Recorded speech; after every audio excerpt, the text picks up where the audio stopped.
श्री कृष्ण कन्हैया लाल की जय। श्री निजानंद स्वामी की जय।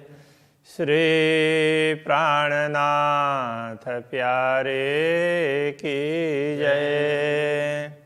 दिल मोमिन अरस तन बीच में उन दिल बीच दिल कहने को ए दिल है अरस दिल अशाला है असर से दिल असल।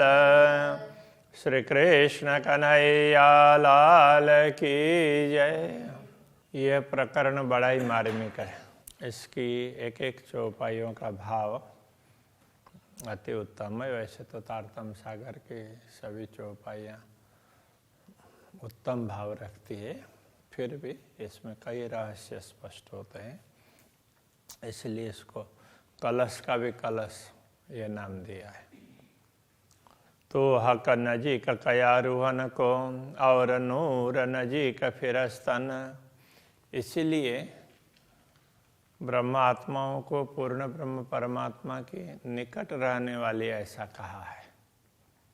उसी प्रकार ईश्वरीय सृष्टि को भी अक्षर ब्रह्म के निकट रहने वाली ऐसा कहा है। और आम खलक देखन को जो कहे जुल्मत चेतन।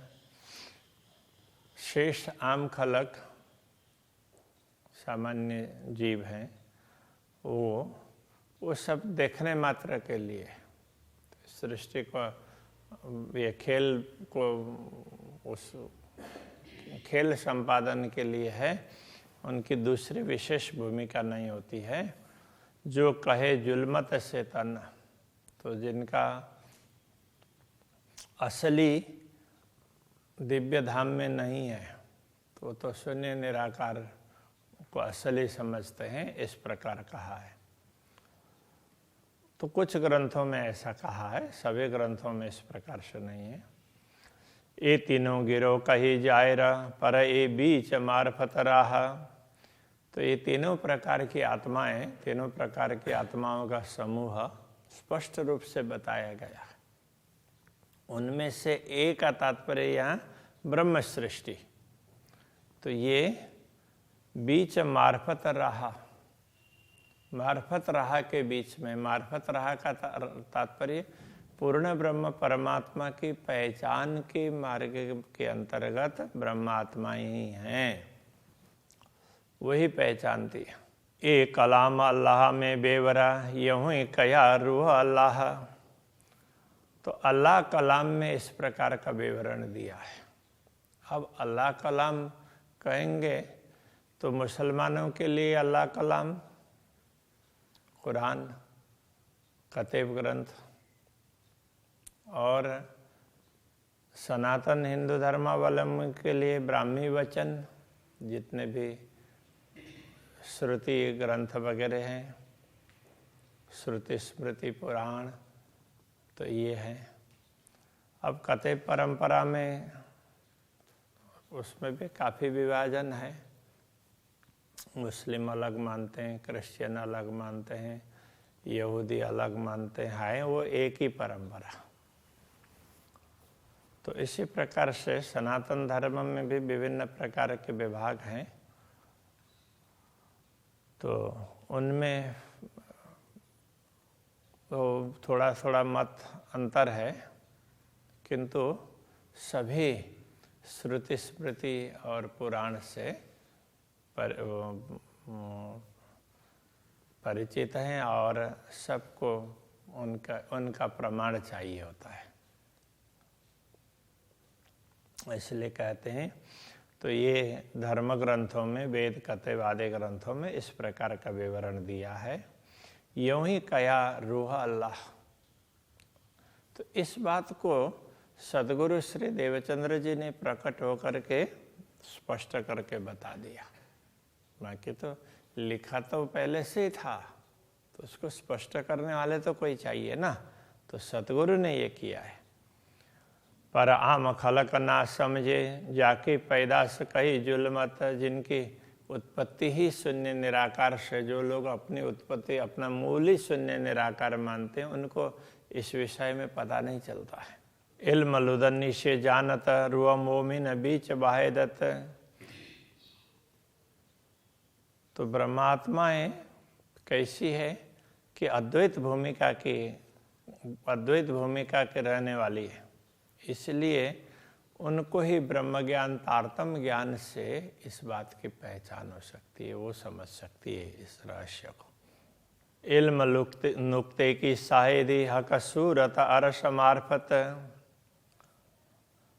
इल्म नुक्ता कहने से तो इसको कते परंपरा में इल्म नुक्ता कहा, तो ये तारतम्य ज्ञान है। तारतम्य ज्ञान की ये साक्षी है कि हक सूरत अरस मार्फत, परब्रह्म परमात्मा का स्वरूप है, तो वो तो परब्रह्म परमात्मा का स्वरूप और परमधाम उन दोनों की पहचान होनी चाहिए।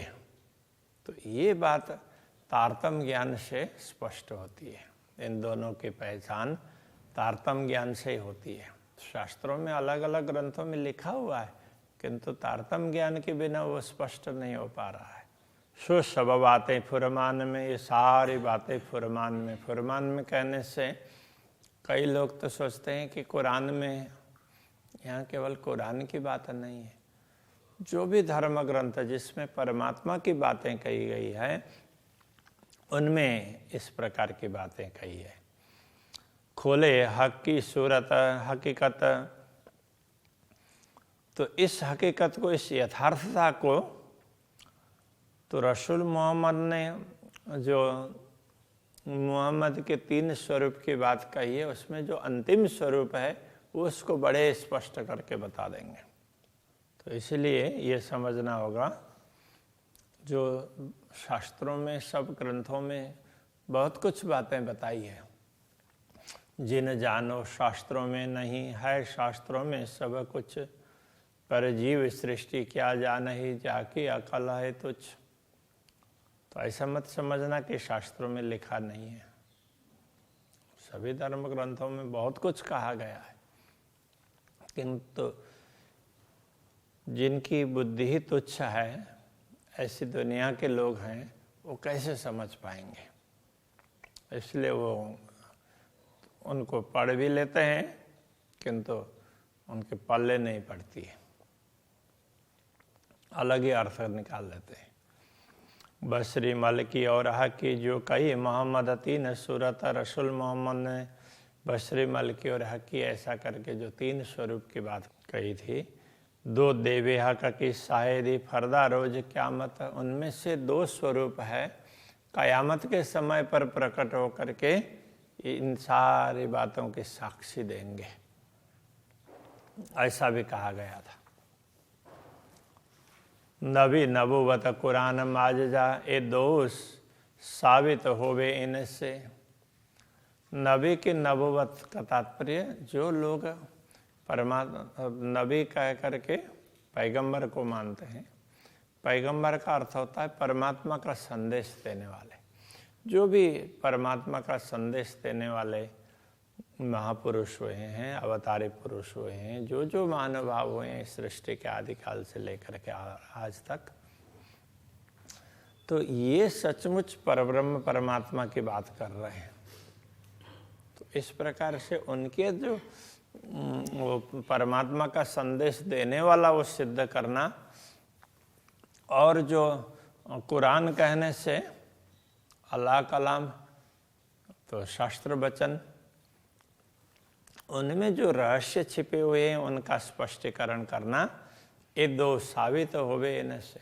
ये दोनों बातें इन्हीं महापुरुषों से स्पष्ट होंगी। तो ये कौन महापुरुष हैं, उनके लिए कहा ये सतगुरु श्री देवचंद्र जी महाराज और महामती श्री प्राणनाथ जी महाराज, उनसे ही ये बात सिद्ध होगी। कुरान न खुले बिना खिताब के बिना, तो ये इन 2 को परब्रह्म परमात्मा की शक्ति आई है ऐसा माना गया है। तो वो उपाधि के बिना, तो ऐसी खिताब के बिना ये कुरान कहने का तात्पर्य तो परमात्मा के वचन वो स्पष्ट होने वाले नहीं है। ना तो लिखा सब इनमें, अन्यथा इन ग्रंथों में तो यद्यपि इन सारे ग्रंथों में लिखा ही है, लिखा तो था ही, किंतु ये स्वरूप प्रकट हो गए, उन्होंने सारे धर्म ग्रंथों का रहस्य स्पष्ट करके समझा दिया। इन शायद ये सब मिलसी हिंदू या मुसलमान, इन्हीं साक्षी के द्वारा इन सब ऐसी अलग अलग प्रकार के साक्षियाँ जब स्पष्ट हो जाएंगी तो उस समय हिंदू अथवा मुसलमान उनमें जो परस्पर वैमनस्यता है वो दूर हो जाएगा और सब फिर मिल करके चलने लगेंगे। मुआ दज्जाल सब का कुफर, मुआ का अर्थ होता है मरा, दज्जाल मरा, सबका कुफर। दज्जाल क्या है? तो मुसलमान लोग तो दज्जाल को कोई अलग प्रकार का प्राणी ऐसा समझते हैं, वो आएगा और तुम्हारे नमाज में बाधा डालेगा, ऐसा कहा गया। नमाज का मतलब परमात्मा की स्तुति। तो वो नमाज पढ़ते हुए इधर उधर देखते हैं, कभी शैतान ना आ जाए, दज्जाल ना आ जाए। तो वास्तव में नमाज पढ़ते हुए ही देखना ऐसा नहीं है, हमेशा अलर्ट रहो कि तुम्हारी वृत्ति इधर उधर ना भटके। तो ये दज्जाल क्या है? तो इन्होंने हमेशा स्थूल वस्तु को ही देखा है, सूक्ष्म रूप से विचार नहीं किया। तो प्राणनाथ जी कहते हैं वो कुफ्र है, भ्रम है, सबका भ्रम है। तो वो भ्रम रूपी दज्जाल है, वो मिट गया। वो भ्रम ही तो सबको भटका रहा था, भ्रम मिट गया तो अब सबका भटकना बंद हो गया। यूँ सब पाक हुए एक दिन, इस प्रकार भ्रम मिटने के बाद में सब लोग पवित्र होकर के एक ही परमात्मा के मार्ग पर चलेंगे। दीन का अर्थ होता है धर्म, तो परमात्मा का मार्ग धर्म, धर्म के एक ही मार्ग पर सब चलेंगे। और भी शायद फुरमान में धर्म ग्रंथों में ऐसी और भी साक्षियाँ दी है। तब का 14 जरा नहीं, उसमें ये स्पष्ट कहा है ये 14 लोग हैं, इसका तो कोई अस्तित्व है नहीं। खेल नाम धर्या सब कहने को, ए जरा नहीं अरसमाए, ये सब तो नाम मात्र का खेल है। तो ये खेल है ऐसा बोल दिया, इनका अस्तित्व कोई परमधाम में, इनका कोई अस्तित्व ही नहीं है। जो परमधाम रहने वाला है, शाश्वत है, उसके सामने उसके वहाँ तो इसका कोई अस्तित्व ही नहीं है। जब तक तुम्हें शाश्वतता का पता नहीं चल रहा है, अनुभव नहीं हो रहा है, तब तक ही तुम्हें खिलौने के प्रति आकर्षण हो रहा है। जैसे छोटे छोटे बच्चे होते हैं, उनको किसी काम के नहीं है यथार्थ में, तो खिलौने हैं, किंतु उनको लगता है ये तो बहुत बड़ी चीज़ है, उसके लिए लड़ेंगे, रोएंगे, धोएंगे, कितना कुछ करेंगे। तो अब वही जब बड़े हो जाएंगे, फिर उनके सामने वो खिलौने रख देंगे तो क्या करेंगे? हंसेंगे। तो उनको पता चलेगा कि अरे इसके लिए तो हम लोग बहुत लड़ते थे, ये तो है कुछ भी नहीं है। तो ऐसा ही होता है। और ठौर न काहूँ अरस बिना, अरस न काहूँ इंतहाए। और कोई परमधाम के अतिरिक्त और कोई भी ठिकाना नहीं है, क्योंकि उनका कोई अस्तित्व ही नहीं है। तो कल्पना नाम मात्र का है, तो बस कल्पना कर दिया अक्षर ब्रह्म ने, तो दुनिया का अस्तित्व है। जब परमधाम की बात करते हैं तो कहते हैं अरस न काहो इंतहा है। परमधाम का तो कोई पारावार ही नहीं है। इंतहा का अर्थ पारावार, सीमा। परमधाम का कोई पारावारी नहीं है। जो आप कछुए है नहीं, तिन क्यों अरस नजरों आए। जो दुनिया की सृष्टि वास्तव में कुछ भी नहीं है, वो कल्पना की है, तो उनकी दृष्टि में परमधाम कैसे आएगा? इसलिए वो परमधाम को कल्पना कहते हैं। ये अरस देखे रूह मोमिन, ऐसे परमधाम को तो ब्रह्मात्मा ही देखती है, जो उतरे नूर बुलंद से, वही उस ऊंचे धाम से अवतरित हुई है। नाई क्यों देखे है को, अन्यथा ये जो नहीं नश्वर जगत के लोग, नश्वर लोग शाश्वत को नहीं समझ सकते हैं, नहीं देख सकते हैं। ये तो जाहिर है लिखा किताबों में, तो ग्रंथों में, धर्म ग्रंथों में ये बातें स्पष्ट लिखी गई है। बांजा पूत फूल आकाश और शशक सिंह, तो इनके लिए कहीं बंध्या पुत्र ऐसा कहा, और बंध्या पुत्र नाम के लिए है, यथार्थ में तो पुत्र होता तो बंध्या ही नहीं होती ना, तो पुत्र होता ही नहीं है बंध्या का। फूल आकाश, आकाश में कोई फूल होता नहीं है, वो बादलों में कहीं ऐसी आकृति दिख गई हो तो दिख सकती है, यथार्थ में फूल होता नहीं है आकाश पुष्प। और शशक सिंह, और इसके लिए कई ग्रंथों में शशक सिंह ऐसा भी कहा, शशक श्रृंग। शशक का तात्पर्य खरगोश, ससला, उसके सिंह होते ही नहीं है, ऐसे वो बोल दिया तो उसके बाल थोड़े से उठ गए होंगे तो उसको सिंह किसी ने बोल दिया, तो ऐसे कल्पना की हुई बातें हैं, यथार्थ में कुछ भी नहीं है। और मान लिया तो फिर कल्पना कर ली तो सिंह भी आ गए, ऐसा है, वो मान्यता क्या होती है। कया वेद कतेब में भंग न कछु अभंग, वेद कतेब में ये कहा है, तो ये सब ये जो कुछ भी दिख रहा है ये सब भंग का तात्पर्य नाश होने वाला है। न कछु अभंग, कोई अविनाशी नहीं है, जो कुछ तुम देख रहे हो ये सब नाशवान है। यूं असल खेल की है नहीं, ये दिल में दिखाई देता है।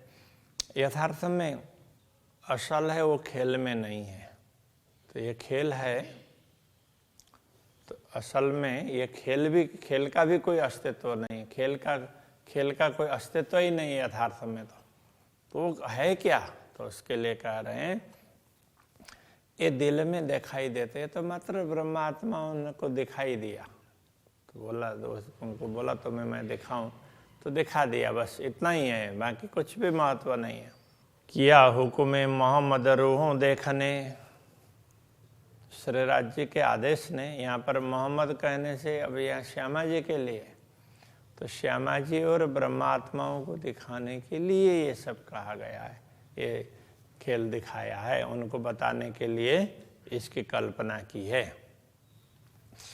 तो भीस्त में इन्हों को लेता, इसीलिए अब श्यामा जी और परमात्माओं के लिए जो दिखाया तो उसको भी अखंड कर दिया, इसलिए उसको भी वैष्णव में स्थान दे दिया।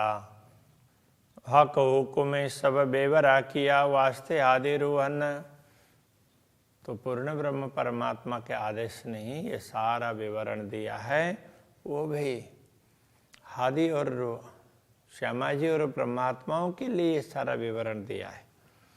जो सहुर कीजे मिल महामति, जो लज्जत लीजे अरसतन, यदि महामति का तात्पर्य महामति कह रहे हैं कि यदि कोई मिल करके सहुर करे, विचार विमर्श करें, चिंतन करें, तो क्या होगा, तो लज्जत लीजे अरसतन, तो परमधाम के शरीर परात्मा का आस्वादन लो।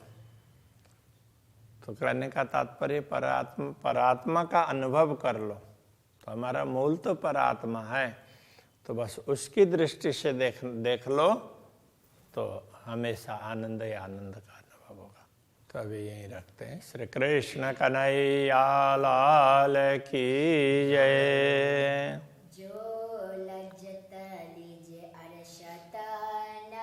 जो लज्जत लीजे अरसतन, हक्का हुक्मे सब बेवरा किया, हक्का में सब बेवरा किया, वास्ते हादि रूहाना, वास्ते हादि रूहाना, जो सहुर कीजे मिल महामती, जो सगुण कीजे मिल महामती, जो लज्जत लीजे अरसतना, जो लज्जत लीजे अरसतन, जो